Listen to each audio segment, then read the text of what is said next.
গোপালগঞ্জের কোটালীপাড়া উপজেলায় পুকুর থেকে অজ্ঞাত এক নারীর লাশ উদ্ধার করেছে পুলিশ।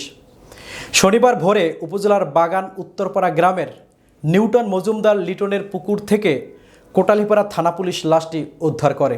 পুকুরের মালিক নিউটন মজুমদার লিটন বলেন, ভোরে আমার পুকুরে এক অজ্ঞাত নারীর লাশ ভাসতে দেখে পুলিশকে খবর দেই। পুলিশ এসে নারীর লাশটি উদ্ধার করে নিয়ে যায়। কোটালীপাড়া থানার এসআই আল আমিন বলেন, এলাকাবাসীর খবর পেয়ে বাগান উত্তরপাড়া গ্রামের নিউটন মজুমদার লিটনের পুকুর থেকে এক অজ্ঞাত নারীর লাশ উদ্ধার করে ময়না তদন্তের জন্য গোপালগঞ্জের মর্গে প্রেরণ করা হয়। লাশটি দেখে মনে হচ্ছে কয়েকদিন ধরে পুকুরে ভাসতেছিল। এখন পর্যন্ত লাশটির পরিচয় পাওয়া যায়নি। ময়না তদন্তের রিপোর্ট হাতে পাওয়ার পর লাশটির মৃত্যুর কারণ জানা যাবে।